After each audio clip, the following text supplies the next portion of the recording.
case briefs, and so much more. LSData's got what you're looking for.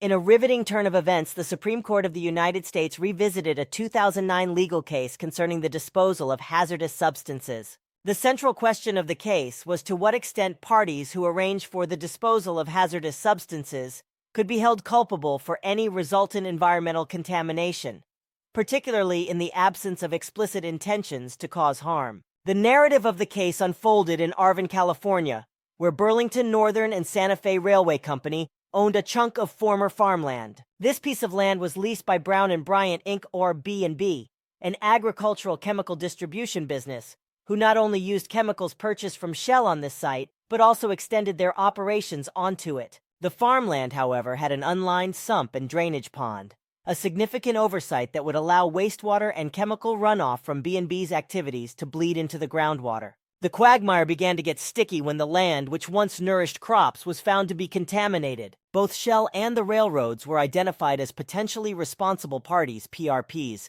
in the unfolding environmental crisis. While Shell was the provider of the chemicals at the heart of the issue, the railroads owned the contaminated land. However, in a dramatic pivot, the Supreme Court overturned the appeals court's decision, which had previously held the railroads and Shell jointly and severally accountable for all cleanup costs associated with the site's contamination.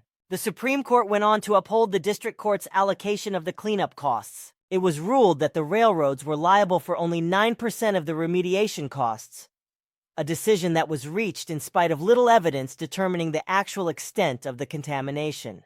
The allocation was calculated based on data which included the size of the parcel, the duration of the lease, and the volume of hazardous substances involved. This intriguing legal saga brought the 1980 Comprehensive Environmental Response, Compensation, and Liability Act, CERCLA, to the spotlight once again. Enacted by Congress, CERCLA aims to tackle industrial pollution, accelerate the tidy-up of hazardous waste sites, and ensure that the costs of these cleanups fall squarely on those responsible for the pollution. While the Supreme Court's verdict has provided temporary relief, the case is far from over. The cases are remanded for further proceedings. As it stands, this case underscores the complexities and ongoing challenges in accurately identifying and assigning responsibility for environmental remediation.